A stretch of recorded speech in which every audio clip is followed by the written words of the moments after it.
Hi, boys and girls. It's Miss Reynolds with Board Better Off Reading Every Day. Today I have a cute one for you. It is The Flower Girl, and it's written by Nicole Patrice Thomas. And I actually read this book in class for my students back during the holidays on the last day of school, but I wanted to bring it to you so that you could share in the love and joy and family and cookies with the Flower Girl.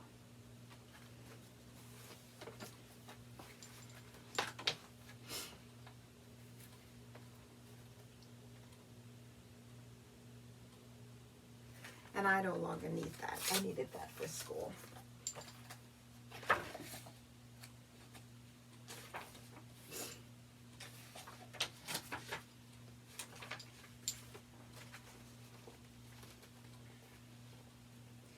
Once upon a time, in a land far, far away, a little girl named Grace lived with her parents in a house on top of a hill.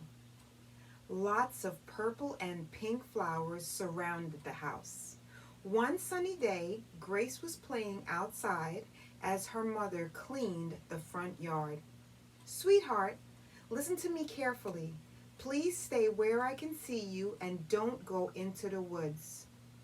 "Do you understand?" Grace's mother told her. "Yes, Mommy, I understand," Grace replied. While picking flowers and running about, Grace spotted a big, beautiful white flower. "That's not so far away," Grace thought as she turned to look back at her mother. "I will still be able to see Mommy from here." So she ran over and picked the white flower.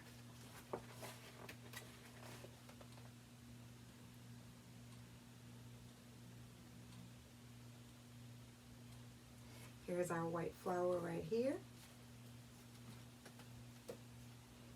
It won't pick, but you get the idea.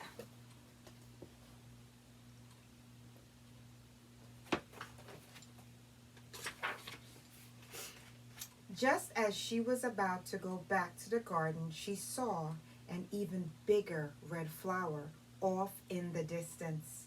Looking back at her mother again, Grace said to herself, "That's not so far away. I can still see Mommy." So she skipped a little further away and picked the red flower.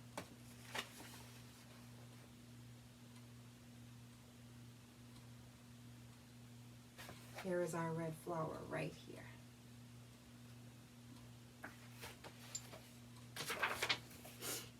As Grace was getting ready to go back to her mother to show her the lovely basket of white and red flowers, she saw a rainbow-colored flower. "I have never seen a rainbow flower," Grace said to herself. "My mommy would love that one, and it's not too far away. I'll be really fast." She quickly ran to pick the rainbow-colored flower, but when she turned back around, she could not see her mother at all.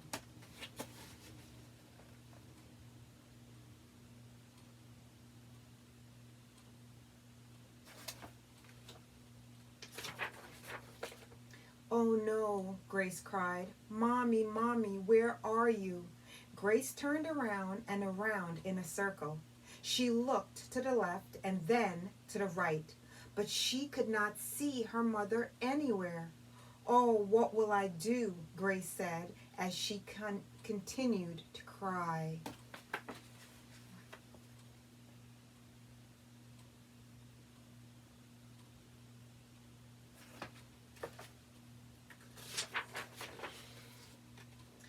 While she sat under a tree, a bluebird flew down from a branch above her. "Why are you crying, little girl?" asked Mr. Bluebird. "I'm lost. I can't find my mommy anywhere," Grace cried. "What does your house look like?" Mr. Bluebird asked. "It is a large white house on top of a hill and has purple and pink flowers all around it," Grace told him. Okay, little girl, I will fly and try to find your home, but you must stay here until I get back to help you get home. Do you understand? Mr. Bluebird asked. Oh, thank you. Yes, I understand. I will wait for you here by the tree, Grace said.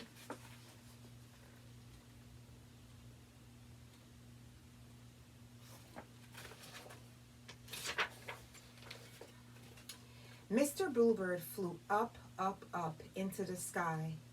He searched far and wide for the little girl's home. When he came back, Grace was nowhere to be found. Little girl, I have found your home. Where are you? He called for her, but she was not there. Oh no, she did not listen to me. Now she is even more lost. Shaking his head, Mr. Bluebird hopped into his nest for the night. Because Mr. Bluebird took so long to come back, Grace thought she could find her way home by herself. So she walked and walked, but she wandered even further away from home.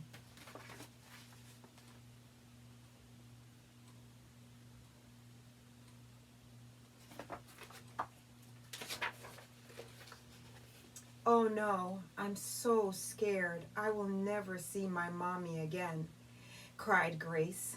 But then she saw a red fox. Mr. Red Fox, can you help me, please? I am lost and cannot find my way home, she told him. Hush now. Do not cry. I will help you. What does your home smell like?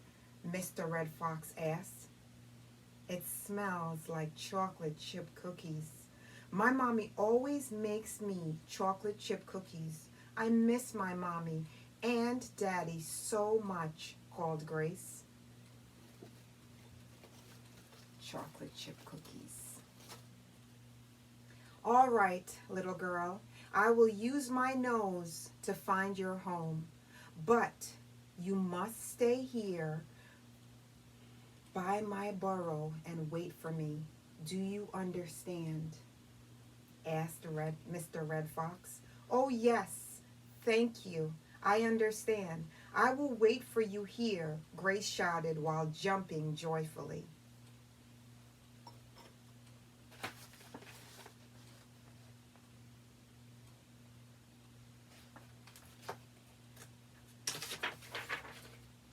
Mr. Red Fox ran off into the woods, sniffing the ground as he went.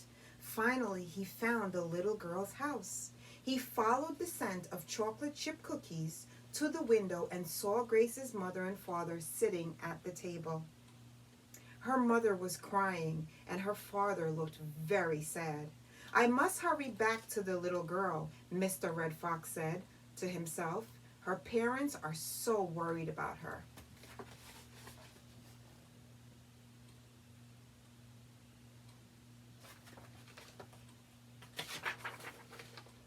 He ran as fast as he could back to the burrow, but Grace was nowhere to be found. Oh no, she did not listen to me, Mr. Red Fox said, as he shook his head and looked out into the darkening forest. Now she is even more lost. Feeling sad, Mr. Red Fox climbed into his burrow for the night.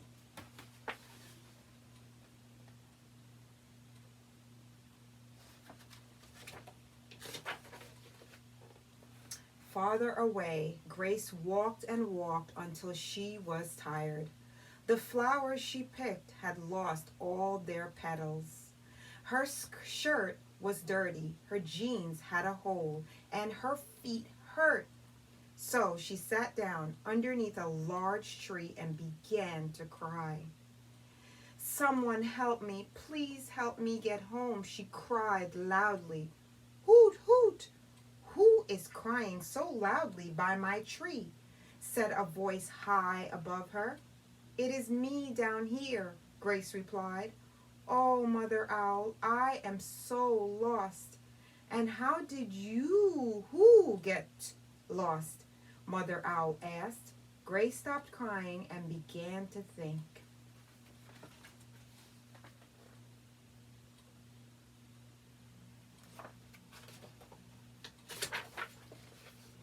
My mother was planting new flowers in our garden. She told me that I could play but not go into the woods. I went to pick a pretty flower and then another and then another. When I looked up, I could not see my home or my mother anymore. Then Mr. Bluebird found me and tried to help me, but I did not listen to him. Mr. Red Fox tried to help me too, but I did not listen to him either.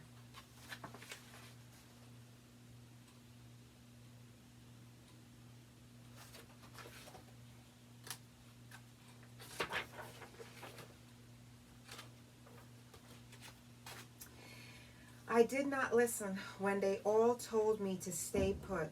Will you help me, Mother Owl? I promise to listen this time. I just want to go home, Grace begged, crying harder. Hoot, hoot! Hush now, child. I will help you get home safely, but you must stay here until I return for you. It is important that you listen. It is very dangerous to be so far into the woods all alone. Do you understand, little girl? Mother Owl asked. Yes, yes, I promise to stay right here by your tree until you come back for me. I promise, Mother Owl, I promise, Grace said as she sat down under the tree. And here is our Mother Owl right here.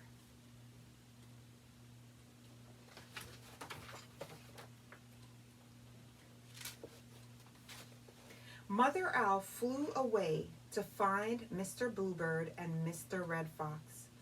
She flew and flew, looking all over for them. Finally, she saw Mr. Bluebird resting in his nest. Hoot, hoot, wake up, Mr. Bluebird. I have found a little girl and we must get her home. Together, they flew off to find Mr. Red Fox.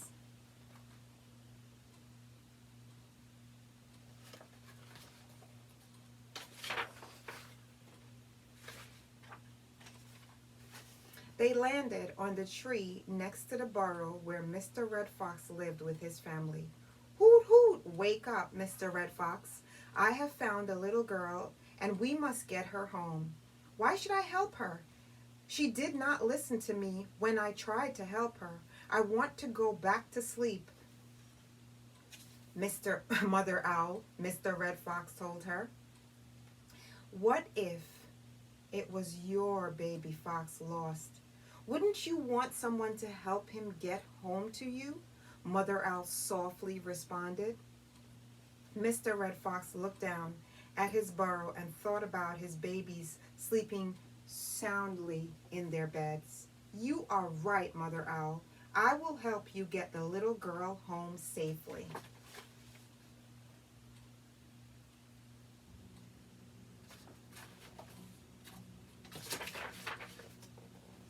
Together, Mother Owl, Mr. Bluebird, and Mr. Red Fox returned to find Grace asleep under the tree. Hoot, hoot, wake up, little girl. It is time to go home now. Mr. Bluebird and Mr. Red Fox are here to help you. Mother Owl softly said as she lightly brushed her wing across Grace's tear-stained cheek. Thank you, Mother Owl. Thank you, Mr. Bluebird. Thank you, Mr. Red Fox. I am sorry I did not listen to you when you tried to help me. I am sorry I did not listen to my mommy. I will listen better now.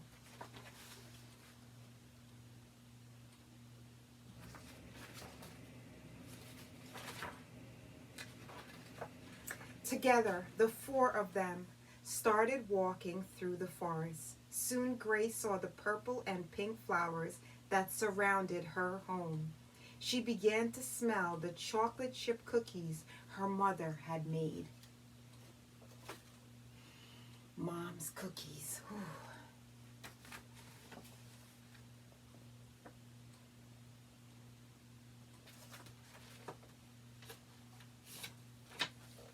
I'm home, Grace shouted as she ran up the hill. I'm home, as she ran up the hill.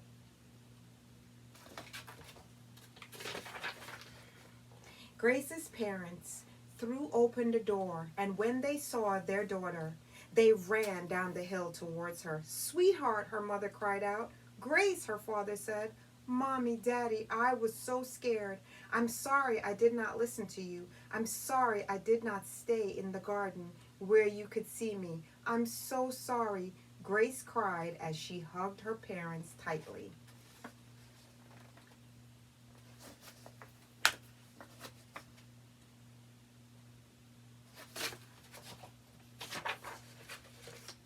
When it was time for bed, her father kissed her goodnight and tucked her in.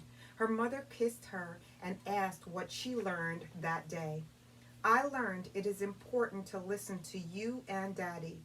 I must obey instructions to keep me safe and listen to those who are trying to help me. And I learned it is very important to always stay where you can see me," Grace said before falling fast asleep.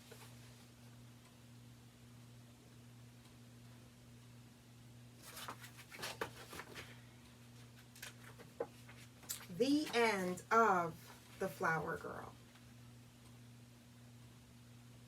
by Nicole Patrice Thomas. And here is the back, which I actually want to read to you. Grace is learning about obedience. Grace loves flowers and chocolate chip cookies. She likes to collect flowers for her mother, and her mother loves to make cookies for Grace. One day, when she's doing just that, Grace forgot a very important rule. How will she get back home now? Boys and girls, I do not own the rights to this book that I have read to you, but I love storytelling magic, and the magic of this story was, for me, I read it to my class because we were getting ready to go on a break for a few weeks for the holidays. And I wanted to stress to that class because there were a lot of small children in the class, and I want to say thank you to Mrs. Martocci for allowing me to read to her class, because I wanted to share with them how important it is to listen to your parents. When you go out, when you're at the mall, when you're at the park, when you are out, there are a lot of strangers out, and when your parents say, "Stay with me, stay where I can see you," it is very, very important to listen. And I know it gets very, very exciting because you want to see everything and you want to touch everything and you want to do everything, but you also want to be safe. And that is the reason why this book hit home so beautifully for me, because it was a little girl who was told exactly what she needed to do and ended up not listening, and then a series of events happened to her. So I thought it was nice that the children could see what actually happens when you don't listen to your parents. And that is the reason why I read this book. Also, not to mention, the minute I saw it, The Flower Girl, I love flowers, as you could tell. I knew that it was exactly the book that would be perfect to brighten the holidays and the new year, and any child who absolutely loves chocolate chip cookies, their mommy, their daddy, and being outdoors. I'll see you again really soon, boys and girls. Bored with Miss Reynolds, better off reading every day. Always, always use these things right here and be an extremely, extremely good listener. I'll see you soon. Bye.